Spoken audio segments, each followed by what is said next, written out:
Hello everyone, welcome back to Uddham's Academy. ఇవాల్టి grand test 15 MCQs discuss చేసుకుందామండి subordinate post కి సంబంధించి. With which of the following art forms was Pandit Vishnu Narayan Bhatkhande associated? Pandit Vishnu Narayan Bhatkhande కింది ఏ కళతో సంబంధం కలిగి ఉన్నారు అని అడుగుతున్నారండి. మరి ఆప్షన్స్ చూసుకుంటే మనకి స్కల్ప్చర్, పోట్రీ, క్లాసికల్ మ్యూజిక్ మరియు పెయింటింగ్ అండి. తెలుగు ఆప్షన్స్ చూసుకుంటే మనకి శిల్పము, మట్టి పాత్రలు, శాస్త్రీయ సంగీతము మరియు చిత్రలేఖనం. సో మనకి పండిత్ విష్ణునారాయణ్ గారు దేనికి అసోసియేట్ అయ్యి ఉన్నాడు అంటే క్లాసికల్ మ్యూజిక్కి. He was the first person to create theory music documents అనమాట. థియరీ మ్యూజిక్లోని థియరీని ఈయన రాయడం జరిగిందండి. థియరీ మ్యూజిక్ డాక్యుమెంట్స్ని ఫస్ట్ ఇంట్రడ్యూస్ చేసిన వ్యక్తి ఎవరు అంటే మనకి విష్ణునారాయణ్ భక్త్ కండే గారు అండి. ఈయన మనకి నొటేషన్స్ అనేవి ఉంటాయండి సంగీతంలో, హై నొటేషన్, లో నొటేషన్స్ అని ఇలాంటి నొటేషన్స్ అన్నీ డెవలప్ చేసినారు. ఆయన డాక్యుమెంట్స్ అనేవి డెవలప్ చేయడం జరిగింది క్లాసికల్ మ్యూజిక్లో. మనకి ఎప్పుడైతే మనకి క్లాసికల్ మ్యూజిక్ దాని క్రేజ్ అనేది తగ్గిపోతూ వచ్చే టైంలో మనకి విష్ణునారాయణ గారు క్లాసికల్ మ్యూజిక్లో నొటేషన్స్ కానీ దానికి సంబంధించిన డాక్యుమెంట్స్ అవన్నీ డెవలప్ చేసి మళ్ళీ క్లాసికల్ మ్యూజిక్కి ఒక మంచి గుర్తింపుని ఇవ్వడం అనేది జరిగిందండి. So option number 3 is the correct answer. మన నెక్స్ట్ క్వశ్చన్ చూద్దాము. World Kuchipudi Day is celebrated on October 15th to preserve the art form and to support the Kuchipudi artists, which was enacted in 2020. The occasion of the birth anniversary of renowned Kuchipudi dancer. కళను కాపాడేందుకు మరియు కూచిపూడి కళాకారులకు మద్దతు ఇవ్వడానికి October 15న ప్రపంచ కూచిపూడి దినోత్సవంగా జరుపుకుంటారు. ఇది 2020లో ప్రసిద్ధి కూచిపూడి నర్తకుడు జన్మ దినోత్సవం సందర్భంగా ప్రారంభించబడినది. సో మనకి one of the famous Kuchipudi dancer birthday యానివర్సరీని మనము వరల్డ్స్ కూచిపూడి డేగా సెలబ్రేట్ చేసుకుంటామండి. కూచిపూడి డాన్సర్స్కి, ఆర్టిస్టులకి కూడా ఒక ఎంకరేజ్మెంట్ పర్పస్ సెలబ్రేట్ చేసుకోవడం అనేది జరుగుతుంది. సో ఆ ఫేమస్ కూచిపూడి డాన్సర్ ఎవరు అని అడుగుతున్నారు. సో మరి ఆప్షన్స్ చూసుకుందామండి. చింతా వెంకటరామయ్య, వేంపటి చినసత్యం, వైజయంతి కాశీ మరియు వేదాంతం లక్ష్మీనారాయణ శాస్త్రి. ఈ ఎవరి బర్త్డే యానివర్సరీగా మనకి కూచిపూడి డాన్స్ డే అనేది జరుగుతుంది అనేది ఇప్పుడు తెలుసుకుందామండి. వెంపటి చినసత్యం గారి బర్త్డే యానివర్సరీని మనం వరల్డ్స్ కూచిపూడి డేగా సెలబ్రేట్ చేసుకుంటామండి. వేంపటి చిన్నసత్యం గారికి పద్మభూషణ్ కూడా రావడం జరిగిందండి. ఎప్పుడు వచ్చిందంటే మనకి 1998లో ఈయనకి పద్మభూషణ్ కూడా రావడం జరిగింది. ఈ రోజే అక్టోబర్ 15నే మనకి కూచిపూడి డే ఉండాలని ఫస్ట్ ఇంట్రడ్యూస్ చేసిన వ్యక్తి ఎవరు అంటే భవనం పెద్దప్రోలు గారు. దీన్ని ఈ వరల్డ్స్ కూచిపూడి డేని ఇంట్రడ్యూస్ చేయడం జరిగింది. So option number 2 Vempati Chinnasatyam గారి బర్త్డే యానివర్సరీనే మనం వరల్డ్స్ కూచిపూడి డేగా సెలబ్రేట్ చేసుకుంటామండి. అది ఎప్పుడు అంటే అక్టోబర్ 15న. సో మరి నెక్స్ట్ క్వశ్చన్ చూసేద్దాం. In which of the following districts is Trikoteswara Swamy temple located? కింది ఏ జిల్లాలో త్రికోటేశ్వర దేవాలయం ఉంది అని అడుగుతున్నారు. సో ఆప్షన్స్ చూద్దామండి. కర్నూలు, నంద్యాల, గుంటూరు మరియు చిత్తూరు. ఏ జిల్లాలో మనకి త్రికోటేశ్వర స్వామి టెంపుల్ అనేది లొకేట్ అయ్యింది అనేది తెలుసుకుందాము. మనకి బేసిక్గా ఈ త్రికోటేశ్వర స్వామి టెంపుల్ అంటే ఈ త్రికోటేశ్వరుడు అంటే లార్డ్ శివ అండి. ఈయన మనకి దక్షిణామూర్తి రూపంలో కొలువై ఉంటారు.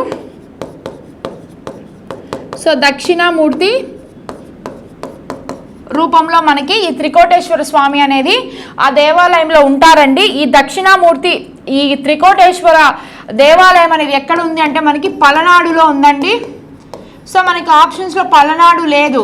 సో పలనాడుకు దగ్గరగా ఉన్న డిస్ట్రిక్ట్ ఏది అంటే మనకి గుంటూరు జిల్లా కాబట్టి పలనాడు నుంచి గుంటూరు నుంచి మనకి ఈ ఆలయాన్ని చేరుకోవడానికి 63 కిలోమీటర్స్ డిస్టెన్స్ అనేది ఉంటుందండి. సో గుంటూరు జిల్లాలో మనకి త్రికోటేశ్వర స్వామి టెంపుల్ అనేది లొకేట్ అయ్యింది. ఒకవేళ ఆప్షన్స్లో మనకి పలనాడు ఇచ్చి ఉంటే Palnadu is the correct answer.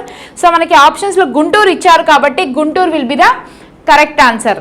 మరి నెక్స్ట్ క్వశ్చన్ చూసేద్దామా అండి. In which month is Visakha Utsav A traditional festival celebrated in Andhra Pradesh organised? ఆంధ్రప్రదేశ్లో జరుపుకునే ఒక సాంప్రదాయ పండుగ అయినటువంటి విశాఖ ఉత్సవం ఏ నెలలో నిర్వహిస్తారు అని అడుగుతున్నారు.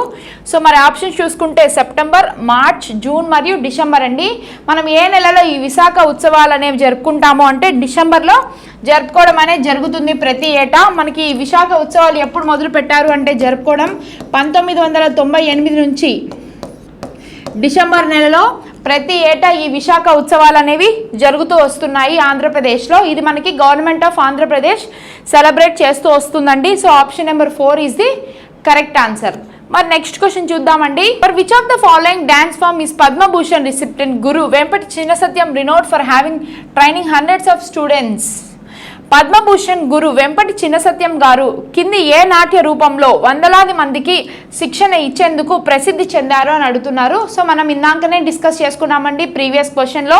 వెంపటి చిన్నసత్యం గారి పుట్టినరోజున మనం వరల్డ్స్ కూచిపూడి డేని, ప్రపంచ కూచిపూడి దినోత్సవాన్ని సెలబ్రేట్ చేసుకుంటాము అక్టోబర్ 15న అని చెప్పుకున్నాము. సో ఆయన మనకి ఏ డ్యాన్స్ ఫామ్ని ఎక్కువగా ట్రైన్ చేసేవారు పిల్లలకి అని అడుగుతున్నారు. సో మనకి కూచిపూడినే ఆయన, హీస్ ఫ్రమ్ ఆంధ్రప్రదేశ్ అండి. ఆంధ్రప్రదేశ్కి అఫీషియల్ డ్యాన్స్ ఫామ్ మనకు కూచిపూడి. సో కూచిపూడి డ్యాన్స్ని ఆయన ట్రైన్ చేసేవాడు.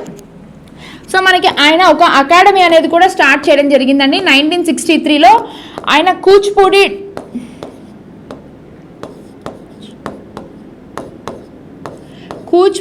ఆర్ట్ అకాడమీ అని చెప్పి మొదలు పెట్టడం జరిగిందండి.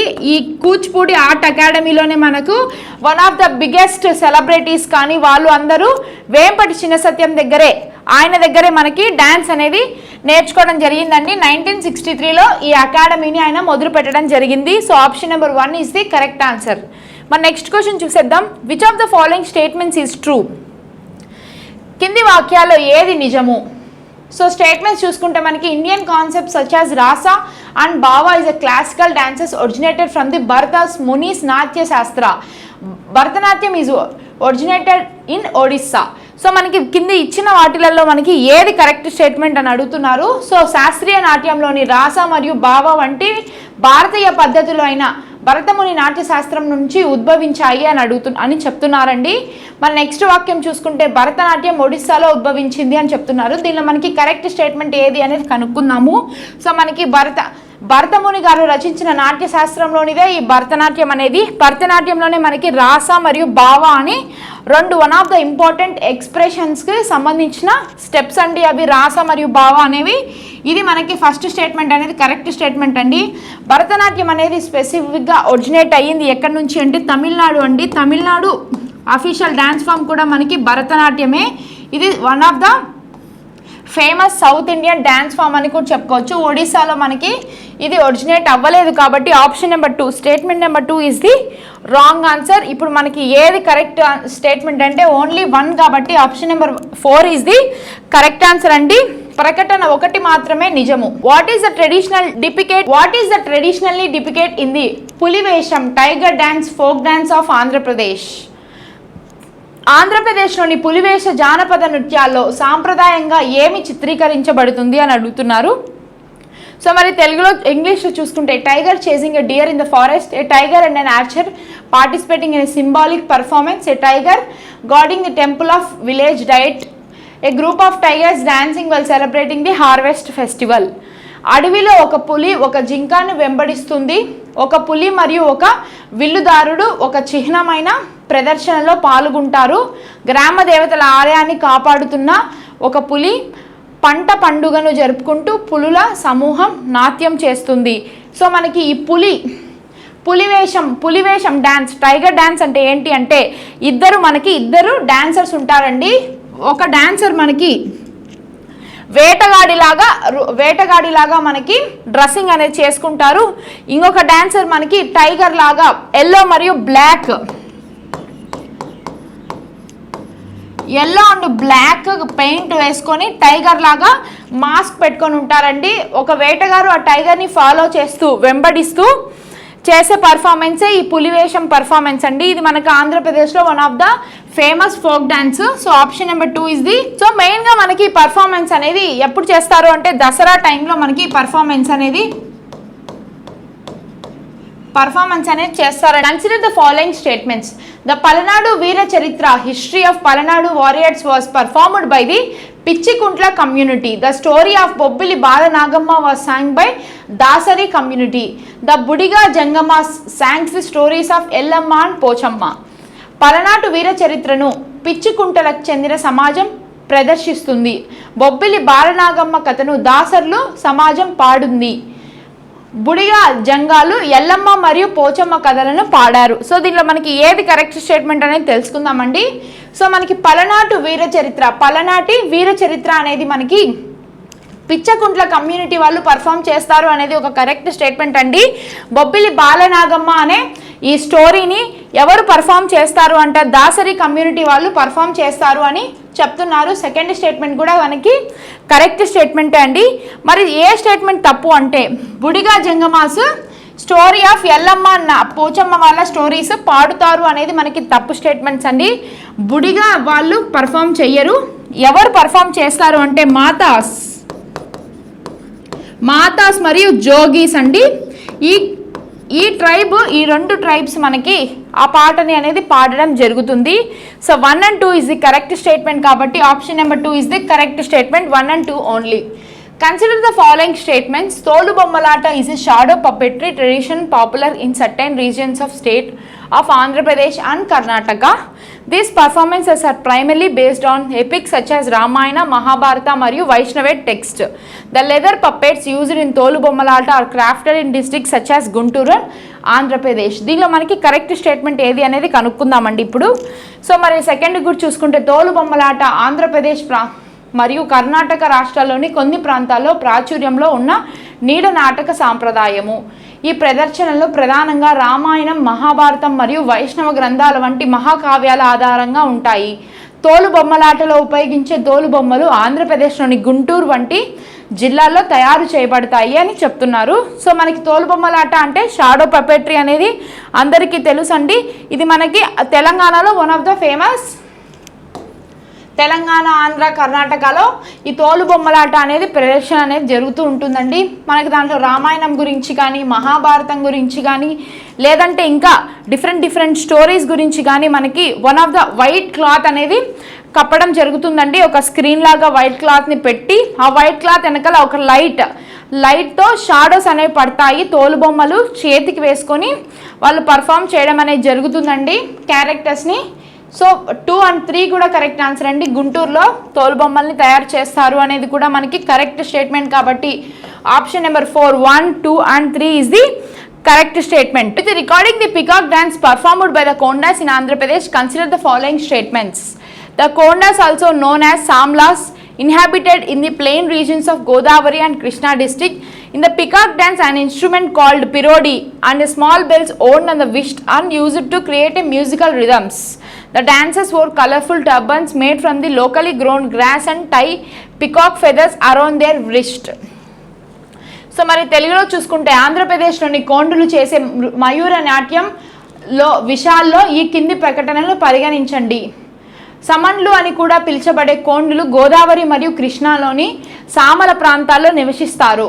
మయూర నృత్యంలో పిరోడి అనే రక వాయిద్యం మరియు మణికంఠకు చిన్న కంటలను సంగీత లయలను సృష్టించడానికి ఉపయోగిస్తారు. నర్తకులు స్థానికంగా పెరిగే గడ్డితో చేసిన రంగురంగుల పోగులను ధరిస్తారు. వారి నడుముకు మయూరపు ఈకలను కట్టుకుంటారు అని చెప్తున్నారండి. దీనిలో మనకి కోండాస్కి సంబంధించిన ఇన్కరెక్ట్ స్టేట్మెంట్ అనేది కనుక్కోవాలి. సో మరి ఏదేది ఇన్కరెక్ట్ స్టేట్మెంట్స్, ఈ కోండాస్ అనే వాళ్ళు ఎక్కడ నివసిస్తారు అంటే ప్లెయిన్ రీజన్స్ ఆఫ్ గోదావరి మరియు కృష్ణ అని చెప్తున్నారు ఈ స్టేట్మెంట్లో. కానీ మనకి బేసిక్గా ఈ కోండాస్ అనేవాళ్ళు ఇన్యాక్సెసబుల్ అంటే మనము నార్మల్ హ్యూమన్ బీయింగ్స్ కానీ నార్మల్గా సిటీస్లో విలేజెస్లో బతికే వాళ్ళు అక్కడికి చేరుకోలేనన్ని హిల్స్లో వాళ్ళు బతుకుతూ ఉంటారండి. Hills of Visakhapatnam and Visakhapatnam and Srikakulam అండి. వాళ్ళు కృష్ణా గోదావరి ప్లెయిన్స్లో నివసించరు. శ్రీకాకుళం మరియు విశాఖపట్నం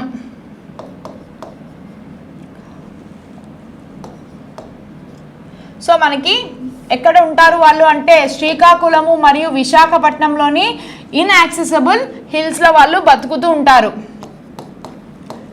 సో మనకి ఫస్ట్ స్టేట్మెంట్ అనేది రాంగ్ స్టేట్మెంట్ అండి. వీళ్ళు ఈ పిరోడి అంటే ఏంటి అంటే ఇది ఒక ఫ్లూట్ టైప్ ఇన్స్ట్రుమెంట్. ఫ్లూట్ లాగా మనకి వాళ్ళు ఆ వాయిద్యాన్ని వాయించినప్పుడు మనకి ఫ్లూట్ లాగా సౌండ్ అనేది వస్తుందండి. దాంతో మ్యూజిక్ చేస్తూ అలాగే చిన్న చిన్న గంటలను వాళ్ళు మణికట్టుకు కట్టుకొని దాంతో మ్యూజిక్ చేస్తూ డ్యాన్స్ అనేది పర్ఫామ్ చేస్తారండి. సో మనకి సెకండ్ స్టేట్మెంట్ కరెక్టే. వాళ్ళు ఈకల్ని మొత్తము వేసుకొని పర్ఫామ్ చేస్తారు. మనకు వీళ్ళ గురించి ఎగ్జాంపుల్గా చెప్పుకోవాలి అంటే రోబో సినిమాలోని ఒక పాటలో ఇలాంటి type of tribe community dance performance అనేది ఉంటుందండి ఒక పాటలో స్పెసిఫిక్గా. సో సెకండ్ స్టేట్మెంట్ కూడా కరెక్టే. So 2 and 3 is the correct statements కాబట్టి option number 3 is the correct statement అండి. మరి నెక్స్ట్ క్వశ్చన్ చూసేద్దామండి. Which book describes rural life during the Satavahana period? శాతవాహనుల కాలంలో గ్రామీణ జీవితాన్ని ఏ పుస్తకం వివరిస్తుంది అని అడుగుతున్నారు. మరి ఆప్షన్ చూద్దామండి. బృహత్ కథ, లీలావతి, గత సప్తసాతి, రిటర్న్ బై హలా. మరి అలాగే చూసుకుంటే ఫోర్త్ ఆప్షన్ చూసుకుంటే మనకి సురుల్ లేఖ. సో ఏది మనకి శాతవాహన పీరియడ్లోని విలేజ్ లైఫ్ గురించి ఎక్స్ప్లెయిన్ చేస్తుంది అంటే ఆప్షన్ నెంబర్ 3 గత సప్తసాతి అండి. సో ఇది మనకి హలుడు రాయడం జరిగిందండి. సో మనకి మెయిన్గా ఈ బుక్లో ఏముంటుందంటే శాతవాహనుల పీరియడ్లోని విలేజ్ కల్చర్ కానీ దాని గురించి ఇన్ఫర్మేషన్ అనేది ఉంటుందండి.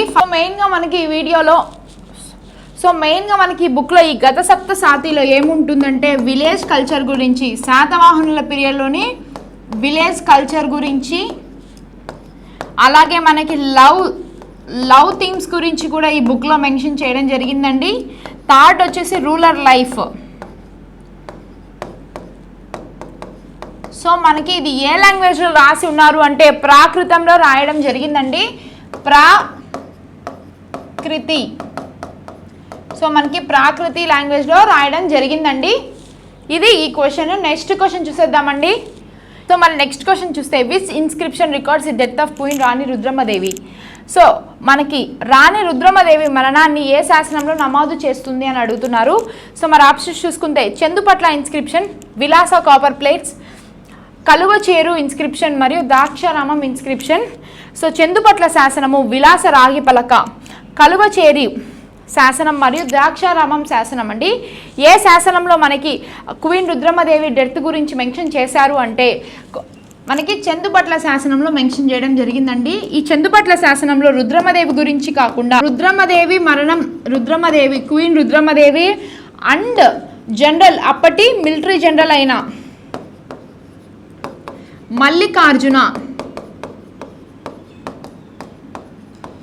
వీళ్ళిద్దరి మరణం గురించి ఆ ఇన్స్క్రిప్షన్లో ఉందండి. మనకి రుద్రమదేవి గారు ఎప్పుడు చనిపోయారు అంటే నవంబర్ 27, 1289లో ఈమె మరణించడం అనేది జరిగిందండి, రాణి రుద్రమదేవి గారు.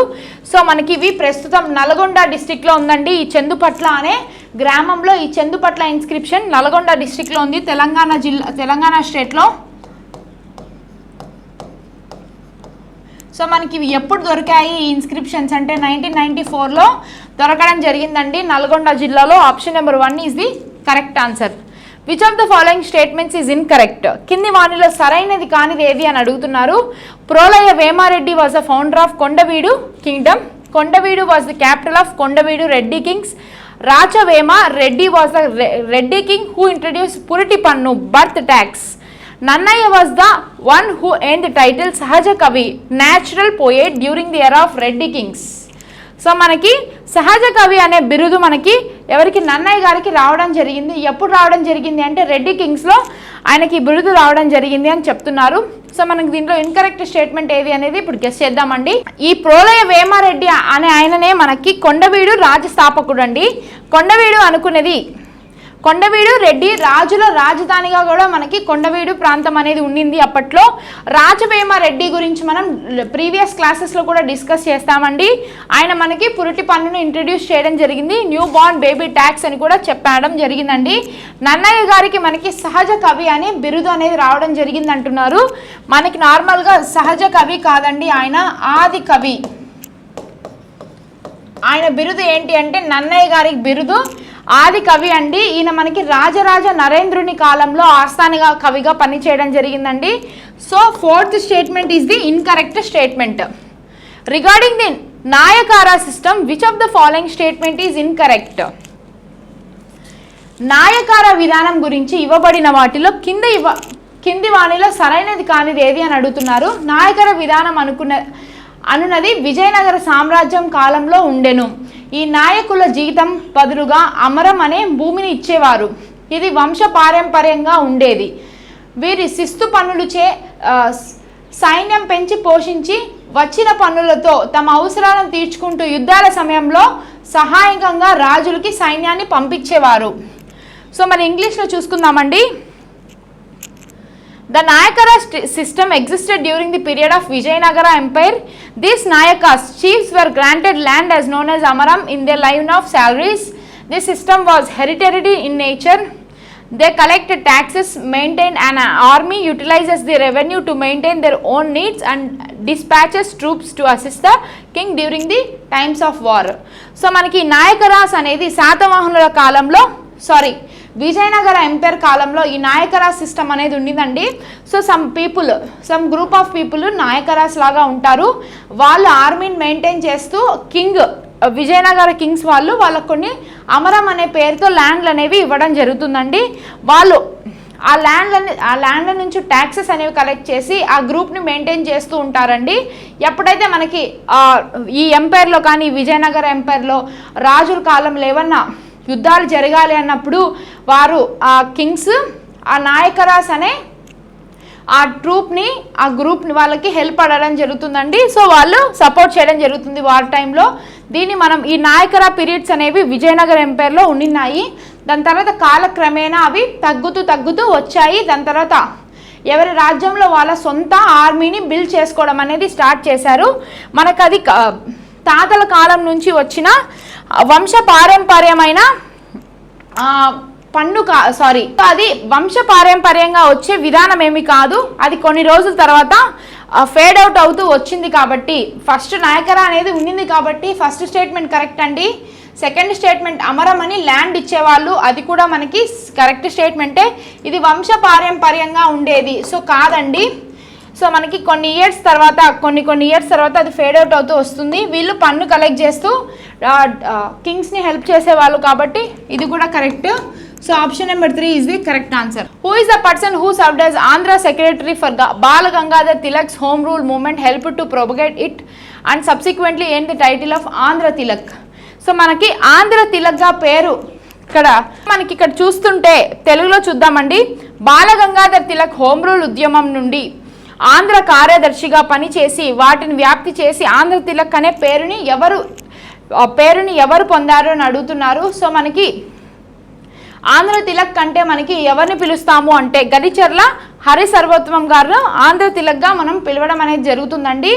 ఆయన హోమ్ రూల్ మూవ్మెంట్ను హెల్ప్ చేయడం జరిగింది. హోమ్ రూల్ మూవ్మెంట్లో బాలగంగాధర్ తిలక్ గారికి ఏపీలో కూడా అది వ్యాప్తి చెందడానికి. So option number 1 is the correct answer అండి, గడిచెర్ల హరి సర్వోత్తమం.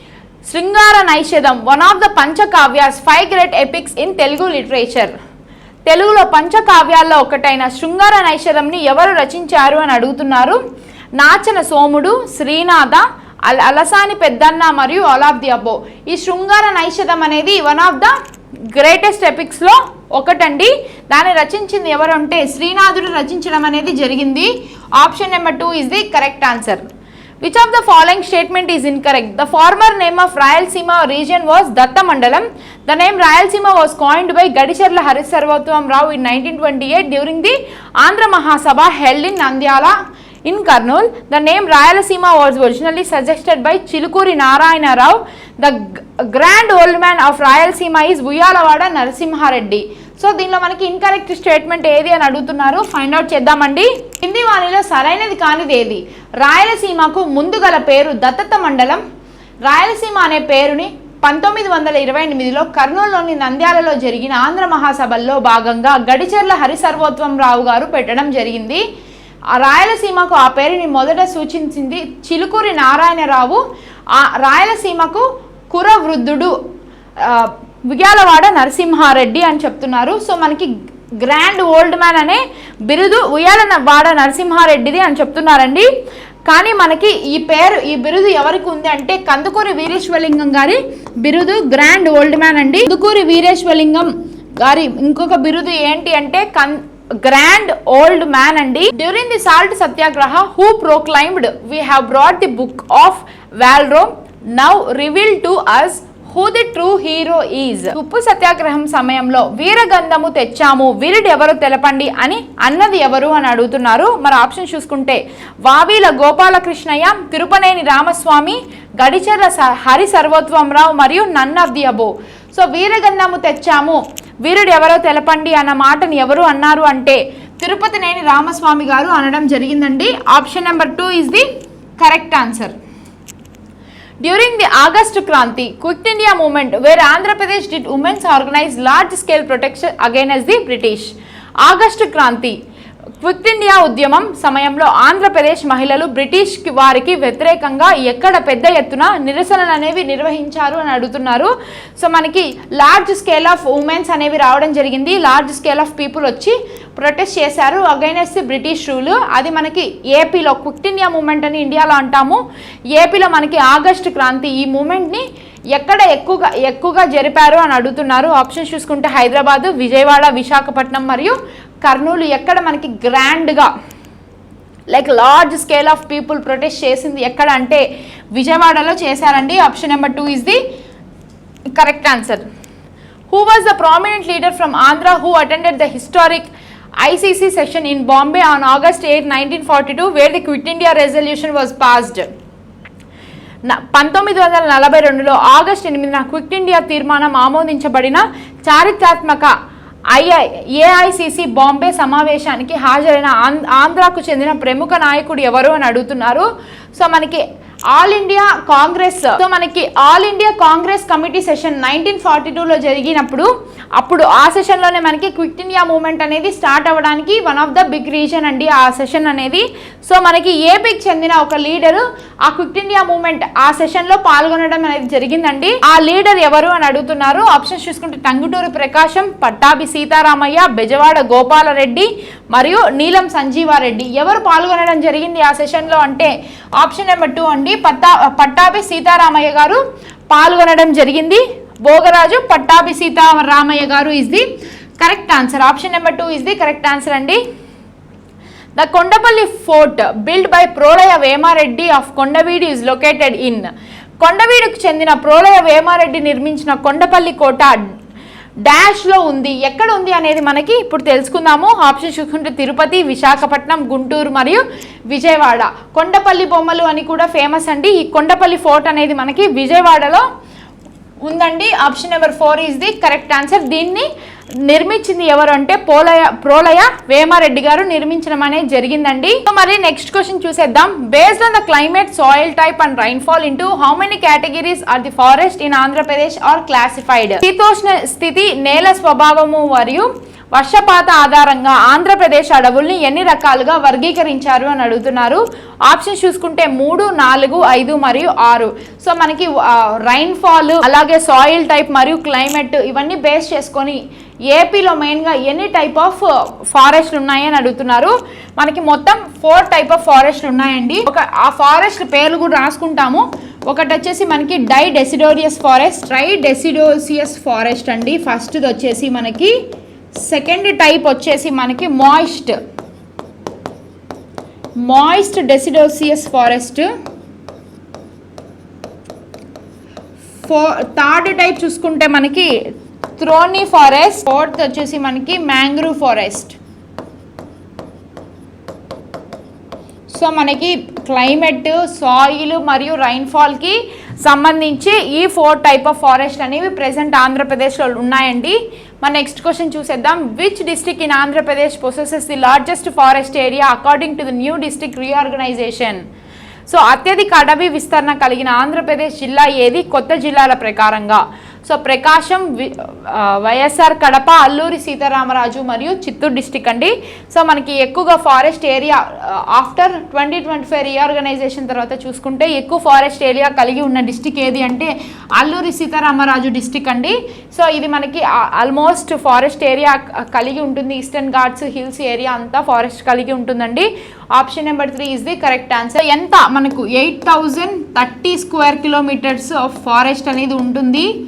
సో ఆల్మోస్ట్ ఏపీలోని 70% జాగ్రఫికల్ ఏరియా ప్రకారంగా మనకి 70% ఆఫ్ ఫారెస్ట్ అనేది మనకి అల్లూరి సీతారామరాజు డిస్టిక్లోని ఫారెస్టే అండి. ఇది మనకి ఎక్కువగా 70% ఆల్మోస్ట్ 60 to 70% ఆఫ్ టింబర్ కూడా మనకి ఈ అల్లూరి సీతారామరాజు ఫారెస్ట్ నుంచి మాత్రమే ఎక్స్పోర్ట్ అవ్వడం జరుగుతుందండి. So largest share of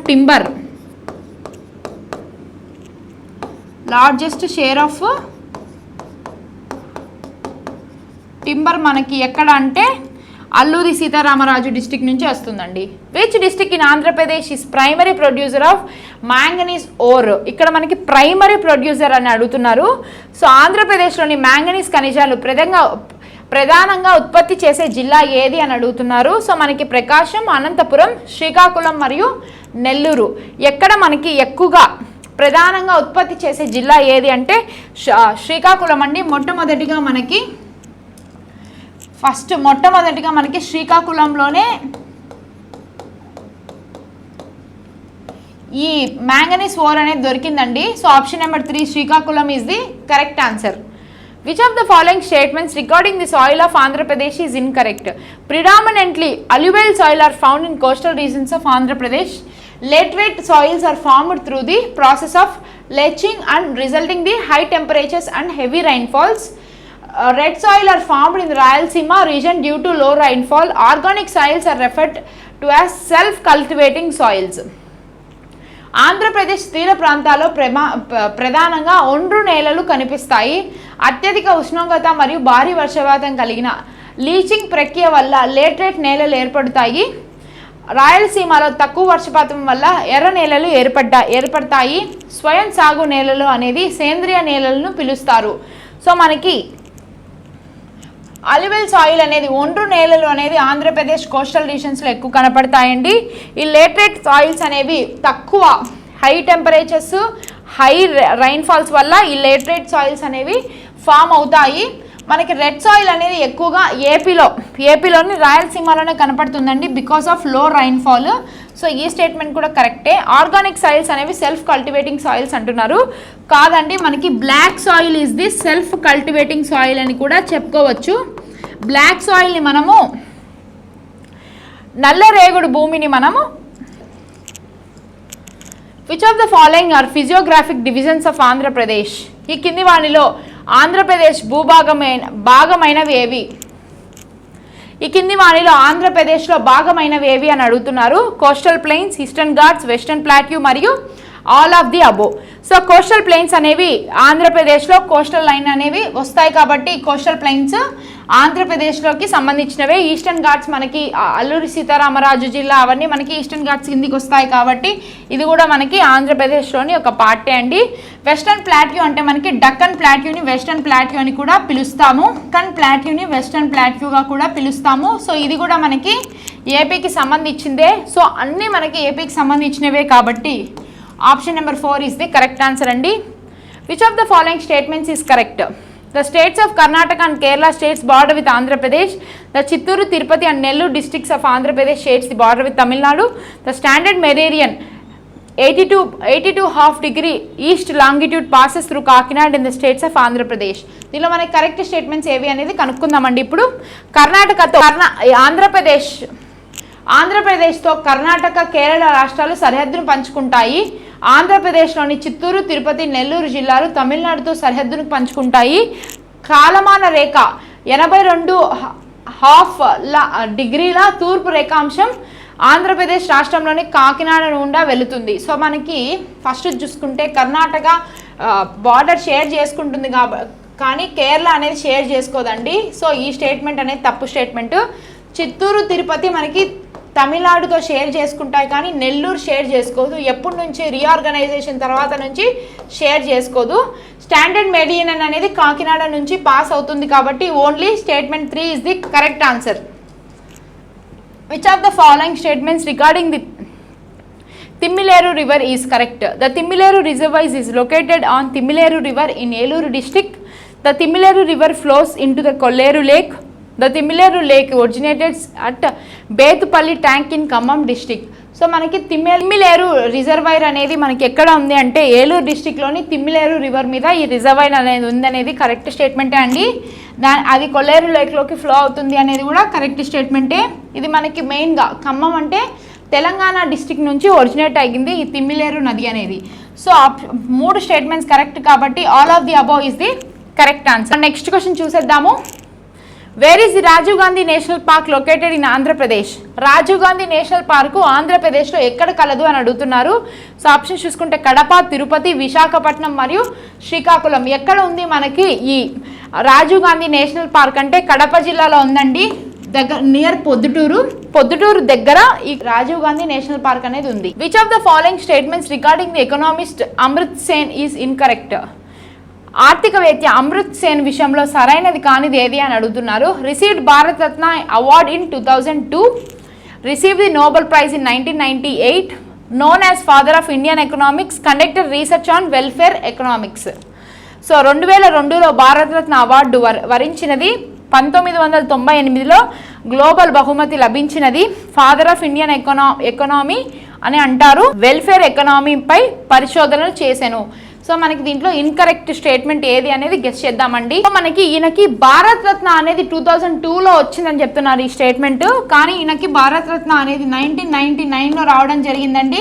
Nobel prize వచ్చిన తర్వాత సంవత్సరం మనకి Bharat Ratna India's highest civilian award అనేది 1999లో ఈయనను వరించడం అనేది జరిగిందండి. So first statement incorrect statement కాబట్టి option number 1 is the correct answer అండి.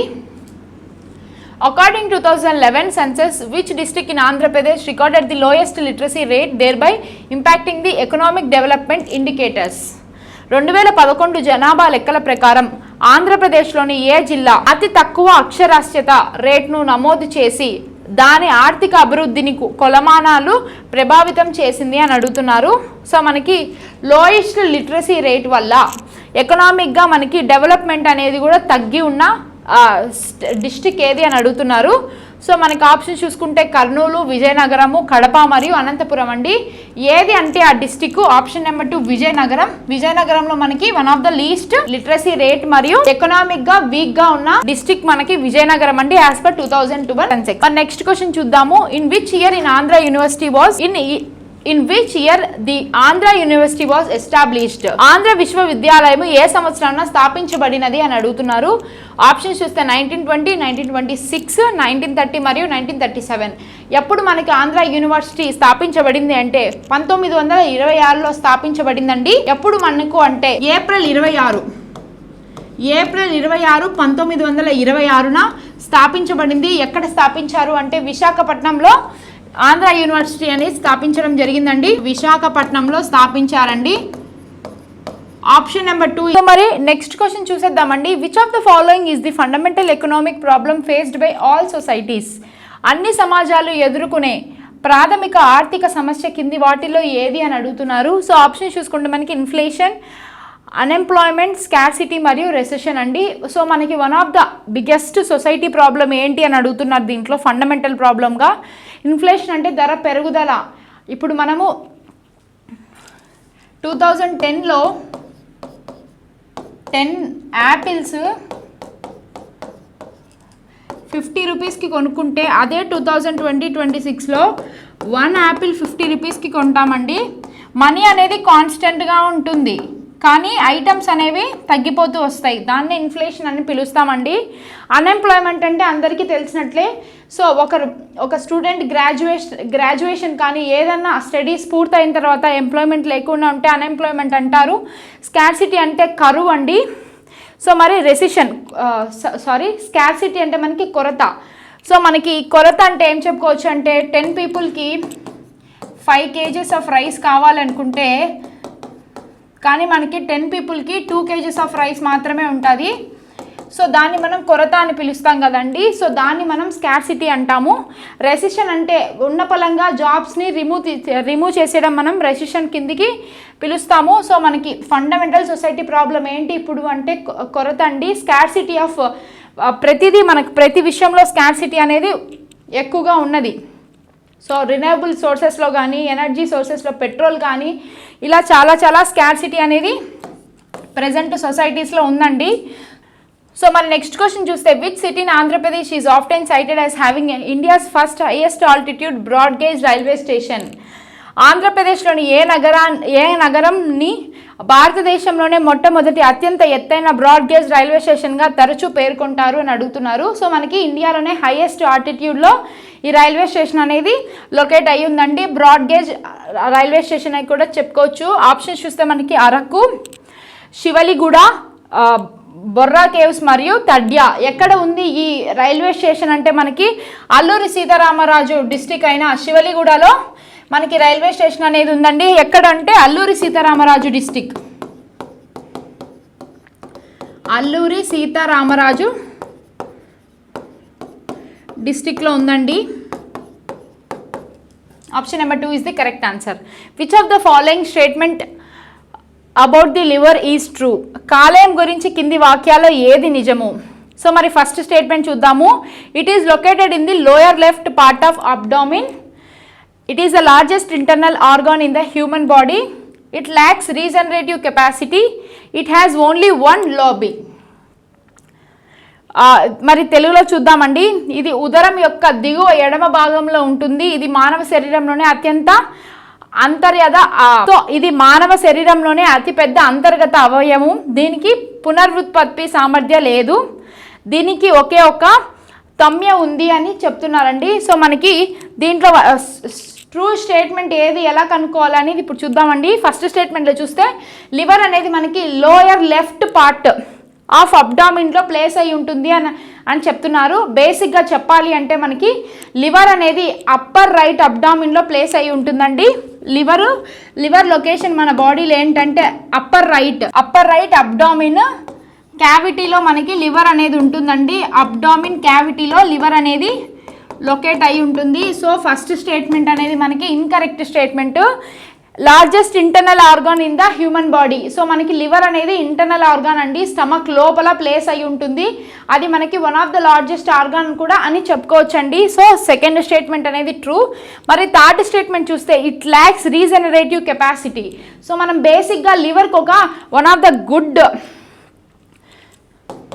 గుడ్ సైన్ ఏంటి అంటే ఇప్పుడు ఒకవేళ లివర్ కానీ డ్యామేజ్ కానీ ఏమన్నా అయ్యిందంటే లివర్ కానీ చెడిపోయింది అంటే సో ఆల్మోస్ట్ 90% డ్యామేజ్ అయిన లివర్ కూడా మళ్ళీ రీజనరేటివ్ కెపాసిటీ అంటే మళ్ళీ తిరిగి రిపేర్ అయ్యే గుణము అనేది మనకి లివర్లోనే ఉంటుందండి. One of the best quality and liver అని చెప్పుకోవచ్చు. సో ల్యాక్స్ అంటే మనకి లేదు అని, సామర్థ్యం లేదు అని చెప్తున్నారు. సో ఈ స్టేట్మెంట్ కూడా మనకి తప్పు స్టేట్మెంట్. మామూలుగా ఏవైనా ఆర్గాన్స్ అనేవి కిడ్నీ కానీ హార్ట్ కానీ లంగ్స్ కానీ ఏమన్నా ఒకసారి డ్యామేజ్ అయితే మళ్ళీ మెడిసిన్స్తో అవి దాని పాత పొజిషన్కి వచ్చే అవకాశాలు అనేవి చాలా తక్కువగా ఉంటాయి, ఆల్మోస్ట్ ఉండవండి. కానీ లివర్కి మాత్రము మళ్ళీ దాని ఓల్డ్ కెపాసిటీలో కానీ ఓల్డ్ స్థితిలో కానీ అవి వచ్చే అవకాశాలు అనేవి లివర్లో మాత్రమే ఉంటాయండి. మరి it has only one lobby అంటే ఒక పార్ట్ ఇది మనం లివర్గా అజ్యూమ్ చేసుకుంటే మనకి వన్ లాబీ అంటే ఒక పార్టీషనే ఉంది అని చెప్తున్నారు. బేసిక్గా చెప్పాలి అంటే మనకి లివర్లో 4 పార్టీషన్స్ ఉంటాయండి. Upper partition, lower partition, back మరియు ఫ్రంట్ అని 4 టైప్ ఆఫ్ లాబీస్ ఉంటాయి. సో మనకి ఆప్షన్ నెంబర్ 4 కూడా ఇన్కరెక్ట్ అండి. So second statement is the correct statement. Option number 2 is the correct answer అండి. Which of the following is not true about red blood cells? ఆర్బీసీల గురించి కింది వాటిలో ఏది నిజము కాదు అని అడుగుతున్నారు. So they carry oxygen. Red blood cells అనేవి ఆక్సిజన్ని క్యారీ చేస్తాయి అని చెప్తున్నారు.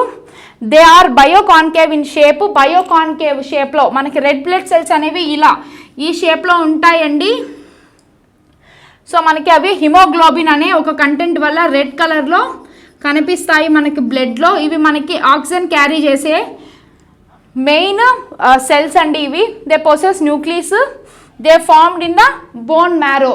సో మనకి రెడ్ బ్లడ్ సెల్స్ అనేవి న్యూక్లియస్ని కలిగి ఉంటాయి అనేది ఇన్కరెక్ట్ స్టేట్మెంట్ అండి. మనకి న్యూక్లియస్ అనేవి రెడ్ బ్లడ్ సెల్స్లో కలిగి ఉండవు. నాట్ ప్రెజెంట్ అండి, nucleus are not present in red blood cells. Red blood సెల్స్లో మనకి న్యూక్లియస్ అనేవి కలిగి ఉండవండి. They formed in the bone marrow. మనకి ప్రతి ఒక్కరికి బోన్స్లో మ్యారో అనేది ఉంటుందండి. దాని నుంచి మనకి రెడ్ బ్లడ్ సెల్స్, ఎర్ర రక్త కణాలు అనేవి ఫామ్ అవుతాయండి. ఈ స్టేట్మెంట్ కూడా మనకి ట్రూత్ స్టేట్మెంట్. సో మనకి option number 3 is the incorrect statement అండి. అది మనకు నిజము కానీ స్టేట్మెంట్ రెడ్ బ్లడ్ సెల్స్ గురించి. సో మరి నెక్స్ట్ చూద్దాము. The tissue that connects bone and muscle. ఎముకలను కండరాలను కలిపే ఖనిజం ఏది అని అడుగుతున్నారు. సో మన ఆప్షన్స్ చూస్తే option number 1 ligament, option number 2 tendon, option number 3 cartilage, option number 4 చూసుకుంటే నర్వ్స్. లిగమెంట్, టెండాను మృదుల స్థితి మరియు నరాలండి. ఏది మనకి బోన్ని మజిల్స్ని ఎముకను కండరాయిని కలిపే టిష్యూ ఏది అని అడుగుతున్నారండి. ఏ టిష్యూ అంటే మనం ఇప్పుడు తెలుసుకుందాము. సో మనకి ఏది బోన్ని మజిల్స్ని కలిపే కార్టిలేజ్ టిష్యూ ఏది అంటే టెండాన్ అండి. ఈ టెండాన్ అంటే ఏంటి అంటే మనకి మజిల్స్కి అలాగే బోన్స్ని రెండుని కలిపి ఒక మూమెంట్ అనేది ఫామ్ అవ్వడానికి మెయిన్ థింగ్ ఏంటి అంటే టెండానే అండి. మరి లిగమెంట్ అంటే ఏంటి అంటే బోన్స్ని కలిపేదే లిగమెంట్ అంటారండి. కార్టిలేజ్ అంటే వన్ ఆఫ్ ద మజిల్ పీస్ని మనం కార్టిలేజ్ అని పిలుచుకుంటాం. నర్వ్స్ అంటే నరాలు. So option number 2 is the correct answer. What is the chemical formula for plaster of Paris, POP? Plaster of Paris యొక్క రసాయన ఫార్ములా ఏంటి అని అడుగుతున్నారు. సో ఆప్షన్ చూసుకుంటే CaSO4 2HO2, CaSO4 3H2O, CaSO4 1/2 H2O, CaCO3 1/2 H2O. So మనకి POPకి formula ఏంటి అంటే CaSO4 1/H2O అనేది మనకి కరెక్ట్ అండి. Option number 3 is the correct answer. When a base reacts with metal, a salt is formed and hydrogen gas is released. By which method can presence of hydrogen is detected? When a base reacts with a metal, a salt is formed and hydrogen gas is released. By which method can presence of hydrogen is detected? ఒక క్షీరం లోహంతో చర్య జరిపినప్పుడు ఒక లవణం ఏర్పడి hydrogen వాయువు విడుదల అవుతుంది.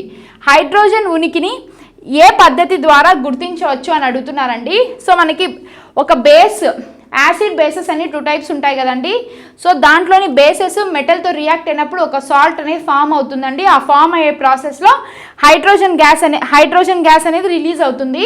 So ఆ హైడ్రోజన్ గ్యాసెస్ని మనం ఎలా కనుక్కోవాలి, ఏ మెథడ్తో కనుక్కోవాలి అంటే చూద్దాము. Using water, using litmus paper, using methyl orange మరియు using a burning candle. So మనం అప్పుడు బర్నింగ్ క్యాండిల్ కానీ వెలిగిస్తే ఆ బర్నింగ్ క్యాండిల్లో మనం హైడ్రోజన్ గ్యాస్ అనేది దాని ప్రెసెన్స్ అనేది మనం డిటెక్ట్ చేయొచ్చండి. So option number 4 is the correct answer.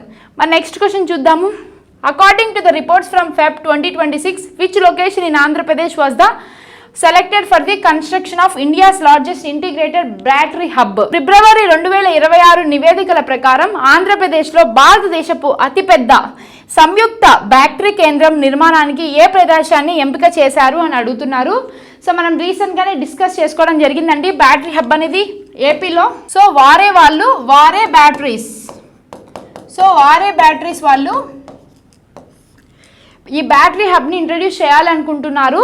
So దాన్ని ఎక్కడ, స్పెసిఫిక్ ప్లేస్ ఎక్కడ అనేది మనకు క్వశ్చన్లు అడుగుతున్నారు. అనేది రాంబిల్లి, కృష్ణపట్నం, గంగవరం మరియు శ్రీనగరం. ఎక్కడ మనకి ఈ బ్యాటరీ హబ్ అనేది ఫామ్ అవుతుంది అంటే మనకి రాంబిల్లిలో ఫామ్ అవబోతుందండి. ఇది ఎక్కడ ఉందంటే ఈ రాంబిల్లి అనకాపల్లి అండి, near Anakapalli.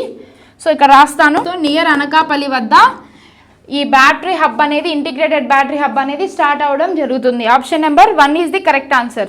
Andhra Pradesh fire services amendment bill was passed in March 2026 to modernise the fire services act which had come in to the force, how many years prior. So ఎన్ని సంవత్సరాల కిందట అమలులోకి వచ్చిన అగ్నిమాపక సేవల చట్టాన్ని ఆధునికరించడానికి 2026 మార్చిలో ఆంధ్రప్రదేశ్ అగ్నిమాపక సేవల బిల్లు ఆమోదించబడినది అని అడుగుతున్నారు. సో మనకి ఎన్ని సంవత్సరాల క్రితట అగ్నిమాపక సేవల బిల్ అనేది వచ్చిందండి. దాన్ని ఇప్పుడు మోడర్నైజ్ చేయడానికి బిల్ అనేది 2026 మార్చ్లో ఆమోదించడం అనేది జరిగిందండి. ఎన్ని ఇయర్స్ ప్రియర్ అనేది అడుగుతున్నారు. మనకి 24 ఇయర్స్ ప్రియర్ అండి. Option number 4 26 is the correct answer అండి. Fourth option. How many crores of fund were allocated to the agriculture sector for the financial 2026-27? 2026-27 ఆర్థిక సంవత్సరానికి గాను వ్యవసాయానికి ఎన్ని కోట్ల నిధుల్ని కేటాయించారు అని అడుగుతున్నారు. మన ఆప్షన్ చూసుకుంటే 11,745 crores, 10,656 crores, 12,367 crores మరియు 13,486 crores. సో ఎన్ని క్రోడ్స్తో ఈ బిల్లును అనేది శాంక్షన్ చేయడం జరిగింది. సో మనకి ఎన్ని క్రోడ్స్తో ఈ బడ్జెట్ అనేది మనకి అగ్రికల్చర్కి శాంక్షన్ చేయడం జరిగింది. బేసిక్గా 26-27కి గాను 3.32 lakh క్రోడ్స్ బడ్జెట్ అనేది అలొకేట్ చేయడం జరిగిందండి. దాంట్లో మనకి మెయిన్గా ఫైనాన్షియల్ 26-27కి అగ్రికల్చర్ అలాట్మెంట్ ఎంత అని అడుగుతున్నారు. సో మనకి ఎంత అంటే 11,745 కోట్ల బడ్జెట్ని మనకు కేవలం అగ్రికల్చర్కి మాత్రమే ఇవ్వడం జరిగిందండి. So option number 1 is the correct answer.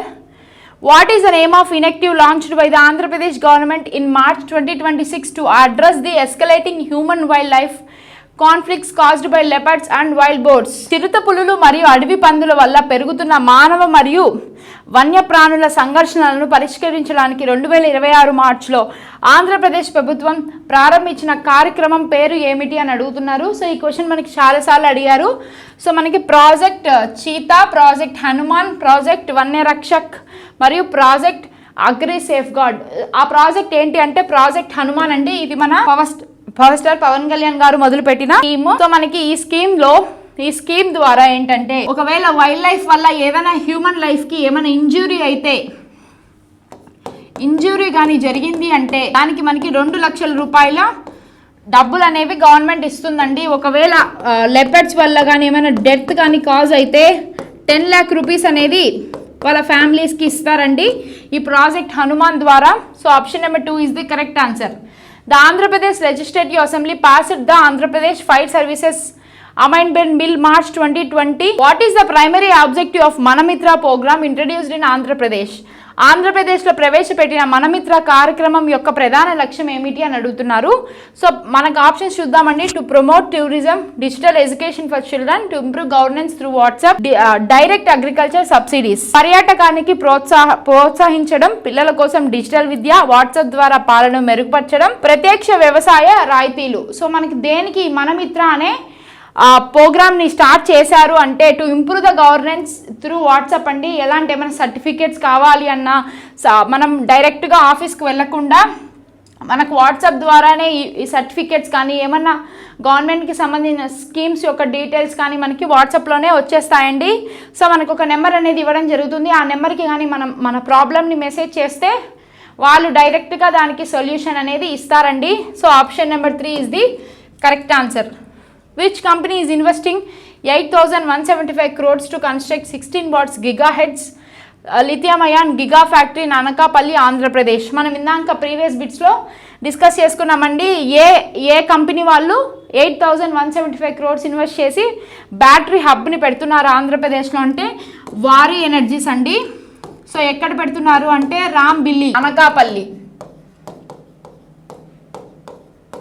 So option number 3 is the correct answer. So how many crores of fund were allocated to midday meals scheme for the financial year 26-27? 2026-27 ఆర్థిక సంవత్సరానికి గాను మధ్యాహ్న భోజన పథకం కింద ఎన్ని కోట్ల నిధిని కేటాయించారు అని అడుగుతున్నారు.